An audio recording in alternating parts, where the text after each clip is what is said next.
आयकर निर्धारण प्रक्रिया को पहचान रहित अर्थात फेसलेस करने की शुरुआत करीब 2 साल पहले 25 दिसंबर 2020 को जारी अधिसूचना से हुई थी। जिस गाजे बाजे के साथ विभाग ने ये योजना शुरू की है, उसके अनुरूप अभी तक परिणाम सामने नहीं आए हैं। चूँकि फेसलेस योजना में करदाता के असेसमेंट की पूरी प्रक्रिया तकनीक और केवल दस्तावेज पर ही निर्भर है, इससे इस प्रक्रिया में करदाताओं की भावनाओं की अभिव्यक्ति नहीं हो रही है। इससे ऐसे मामले जिनमें करदाता अधिक टेक्नो फ्रेंडली नहीं है अथवा उसका सलाहकार अधिक स्मार्ट नहीं है, करदाता का कर निर्धारण उसके पक्ष में सामान्यतः नहीं होता। इस संबंध में आयकर विशेषज्ञों से बात करते हैं फेसलेस आयकर असेसमेंट में आ रही कठिनाइयों और इनके समाधान की। राजीव जी, आयकर विभाग की फेसलेस असेसमेंट योजना क्या है? फेसलेस स्कीम जो भारत सरकार ने शुरू की है और जिसके अंदर टेक्नोलॉजी का महता इस्तेमाल किया गया है, उसका मुख्य उद्देश्य यही है कि करदाता और आयकर अधिकारियों के बीच में व्यक्तिगत संपर्क को एलिमिनेट कर दिया जाए। और उस to that extent faceless scheme successful रही है। फेसलेस स्कीम के अंदर अब करदाता को अपने स्थानीय कर अधिकारी के समक्ष उपस्थित होने का कोई आवश्यकता नहीं है। इंटरनेट के माध्यम से करदाता तक आयकर विभाग पहुंचता है, उसको क्वेरीज या उसको नोटिसेस सर्व किए जाते हैं और उससे अपेक्षा की जाती है कि वह उसी इंटरनेट के माध्यम से अपने सबमिशंस जो इनकम टैक्स का पोर्टल है उस पर अपलोड कर दे और व्यक्तिगत रूप से उससे किसी भी आयकर अधिकारी से संपर्क करने की आवश्यकता नहीं रहती है। फेसलेस असेसमेंट योजना के माध्यम से कार्य करने में आखिर कठिनाइयाँ क्या क्या आ रही है? देखिए, कोई भी स्कीम कई उद्देश्यों को लेकर के शुरू की जाती है। जैसा मैंने कहा कि पहली सफलता तो निश्चित रूप से हासिल कर ली गई है कि इसका फेसलेस का जो ऑब्जेक्ट है वो अचीव हो चुका है और अब किसी भी आयकर दाता को किसी आयकर अधिकारी के समक्ष उपस्थित होने का कोई आवश्यकता नहीं है। लेकिन मैं ये कहूँगा कि इसके बावजूद भी यह स्कीम अपने वांछित उद्देश्यों में सफल हो रही है। टेक्नोलॉजी के अंदर इम्प्रूवमेंट करने की बहुत काफ़ी अपेक्षाएं अभी हैं और टेक्नोलॉजी के अंदर जो परेशानियां हैं उससे करदाताओं को काफ़ी असुविधाओं का सामना करना पड़ रहा है। विभाग की जानकारी में यह है, विभाग निरंतर प्रयास कर रहा है कि उन टेक्नोलॉजिकल डिफ़िकल्टीज़ को दूर किया जाए और यह जो फेसलेस संवाद है वो प्रॉपर तरीके से एस्टेब्लिश हो सके।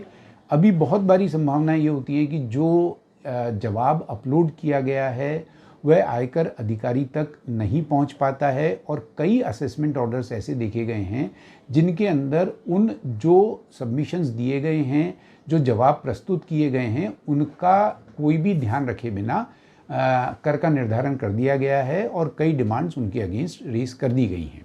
फेसलेस में आप जब असेसमेंट ऑफिसर का चेहरा नहीं देख पा रहे हैं तो क्या उस तक करदाता की भावनाएं पहुंचा सकते हैं? तो फेसलेस असेसमेंट में जो प्रॉब्लम है कि वहाँ एक तो 1-to-1 इंटरेक्शन नहीं है। तो आपको जो कुछ अपनी बात समझानी है, यदि आपका केस स्क्रूटनी में आ गया या किसी वजह से उन्होंने कोई इंक्वायरी की, तो आपको जो इन्फॉर्मेशन है, उसकी जो क्वेरी है, उसको ढंग से पढ़ के उसके मुतल्लिक आपको जवाब देना चाहिए। होता क्या है कि वो क्वेश्चन कुछ पूछता है और हम जवाब कुछ दूसरे डायरेक्शन में देते हैं। तो एक तो समस्या ये है कि हम खुद उस क्वेश्चंस को समझ के उसके मुताबिक जवाब नहीं देते हैं। फेसलेस में करदाता के रिप्लाई का भी क्या कोई स्मार्ट तरीका होना चाहिए? जो भी हम जवाब दें उसके साथ हम सारी जो भी डॉक्यूमेंट्स हैं उसके सपोर्ट के साथ हम जवाब दें। ये सब देने के बाद भी कई बार ऐसा मुझे महसूस हुआ कि जो ऑफिसर है जिसका चेहरा हम नहीं देख पा रहे, उसका क्या बैकग्राउंड है हमें नहीं पता, तो वो अपना दिमाग बंद करके काम कर रहा है। वो उस इंफॉर्मेशन को उसको एनालाइज ही नहीं कर रहा है कि हम जो कह रहे हैं उसके हिसाब से वो आगे बढ़े कि हमारी बात सही है या गलत है।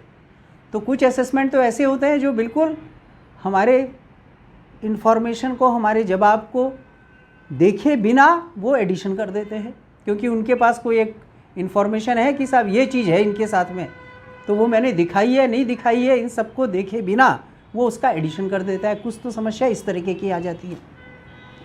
कुछ समस्या ये आती है कि जो इन्फॉर्मेशन हमने दिया है उसको देने का हमारा जो तरीका है वो ठीक नहीं है, तो उसको समझ में नहीं आता।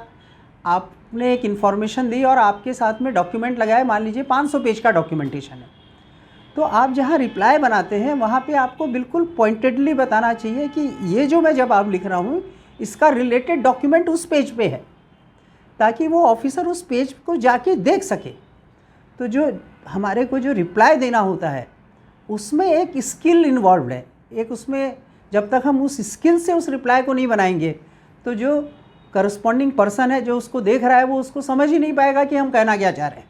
फेसलेस को लेकर करदाताओं की फीलिंग्स क्या आ रही है? कुछ ऐसे भी ऑर्डर है जहाँ पे बिल्कुल पहले सालों में जहाँ एडिशंस होते थे, आज की तारीख में कोई एडिशन नहीं है, क्योंकि जो पर्सन है वो रिसेप्टिव है, उसको समझ है, उसने चीज़ों को देखा और उसके बाद उसने उसको ऑर्डर पास किया।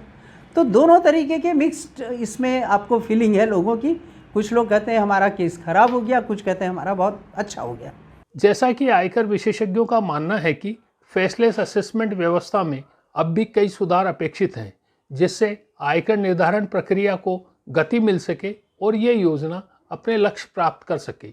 अब देखना यह है कि विभाग कब तक व्यवहारिक रुख अपनाता है। आपको ये वीडियो कैसा लगा? कृपया कमेंट्स बॉक्स में अपने कमेंट्स जरूर करें, और यदि आपका कोई सुझाव हो तो कृपया मुझे मेल करें। धन्यवाद।